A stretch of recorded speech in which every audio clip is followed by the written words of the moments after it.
Hi guys, good morning, good afternoon, good evening, wherever you are watching me. How are you doing today? I hope you're doing good. I hope you're doing great, and I do hope life is treating you good.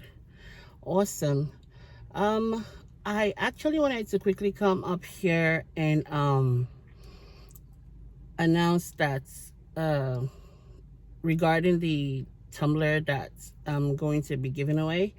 I have sent a message to the winner, and I did send a message in the YouTube space because I tried to get their email.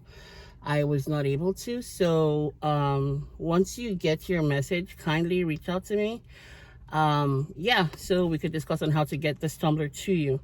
And all right, now that that is out of the way, I was on, guys. I was okay. So two people sent me a message today asking me to explain what I meant. I was on, shout out to Kimball. I was on Kimball's live this morning, and she discussed, towards the end, she discussed about a viral conversation going on, which had to do with a female student, taking out braids from a male teacher's hair. Now, firstly, I said, because we were like discussing, would you allow your child to do that? And I will never allow my child to do that. But then I left a message stating that it depends on the norms and the geographical location. Now, that's what was questioned. Why I said that is this. I am from Africa, and back home I went to a boarding school, right? And it was a military boarding school. We had civilian teachers and we had military teachers. Um, so a lot of things that are not accepted in America, um, is seen as normal in some other countries. Now, not to say that, not to justify bad behaviors or what have you. What I'm just trying to say is this: if you don't know something is wrong, you will never know something. You will never know that that thing is wrong until you're told or you're made aware of that it is wrong. You would always believe that it is normal. So, me saying that it depends on the norm and the geographical location, that is what I am actually driving at. Because when I was growing up, now the world was a the world was a wonderful place. To be honest, it was very easy. It was beautiful. Then you could sleep out at night. Um, you could stay out as late as you want in your house, in front of your house. You could sleep outside your house till the next day without having any issues whatsoever, without having any fear of being unalived or any other thing. But nowadays, you cannot do that. Nigerians will say they no born you will make you do that. So you cannot sleep outside your house. Well, I speak for places that I know. You cannot sleep outside your house. You can letting your kids go to play, you are on edge. You're on edge because you are worried that at any time, any minute, any second, there could be like something going on. So you need to know where they are. But then when I was still a kid, guys, I and my friends would take our bikes and we would just ride round. We'll just go. We will just go, and then we'll come back when it's time for lunch. Those are days that probably weekends. We'll just go after breakfast. We're off, and then we'll come back for lunch, and we're off. And now, story time. When I was 2 years old, I was dropped. I was taken to school by my dad's driver, and he didn't know that he didn't know we were on holidays, and he dropped me in school It was raining. It was raining crazy. Now, the most funny thing was what annoyed my dad was you dropped her off in school. There was no teacher there to pick her up. There was no gate man to accept her into school, but you left her in school and went on your merry way. Now, at that time, I wasn't 2 years old. Sorry, I misspoke. Not 2 years old. I was 3 years old going to 4. So well, this story was told to me because honestly, I can only remember going through the flood. And I didn't really remember the other context. So I left school. I was crying in the rain, walking in the flood. It was pushing me through. And I can't remember how far they said I walked before I saw someone that picked me up from school and asked me my name, my parents' name, where my parents worked.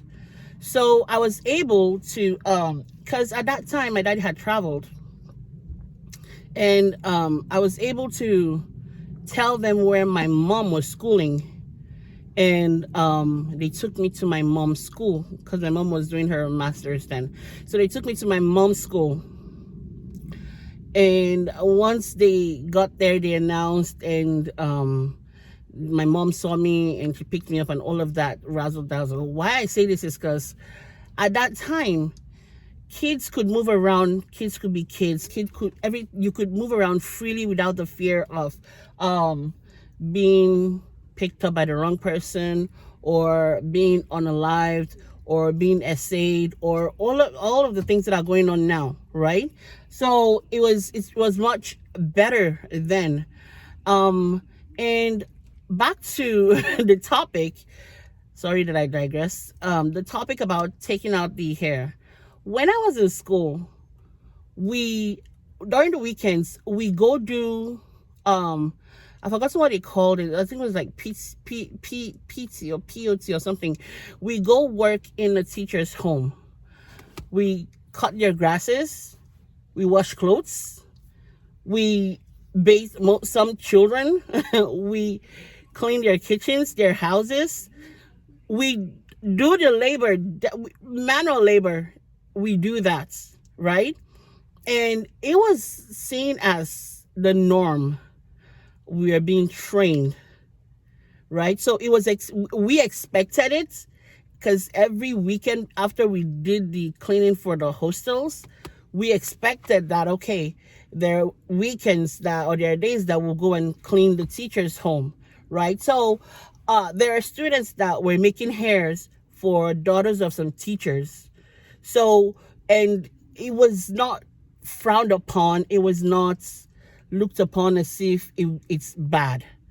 Now, I really don't know for the past 20 years, I don't know if it is still the same thing, but I'm just talking about, like, I'm not going to give out my age, but like some years way back, it was looked at as you're just doing what you're supposed to do. You're doing your chores, you're doing your job, or you're being trained.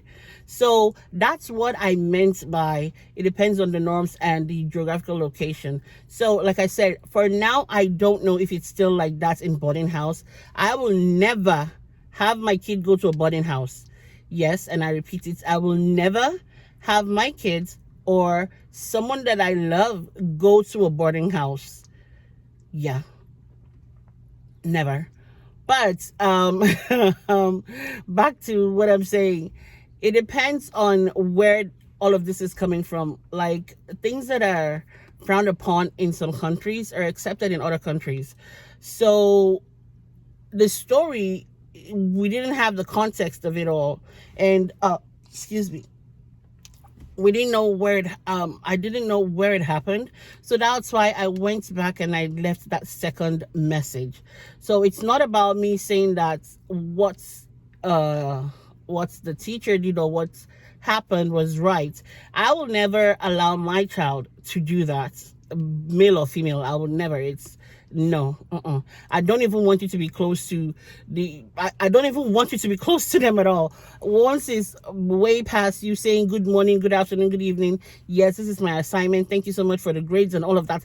That is the familiarity I want. No other familiarity about any other thing apart from school. That is it. So that's what I was talking about. And I just hope I have cleared it up and there is no misunderstanding or misconception, or I just hope I have cleared it out. Okay, guys, that's just what I came up here to say. Thank you so much for watching. Hey, guys, if you're new, kindly join the family by clicking on the subscribe button and giving me a thumbs up. Also, you can share the video with friends and family. Also, if you are a returning subscriber, thank you so very much. I really appreciate you for always tuning in. God bless you. God bless you so much. And as I always say, show the people you love them. Tell the people you love them, because tomorrow is not promised. God bless you. And I'll be talking to you on the next video. Bye.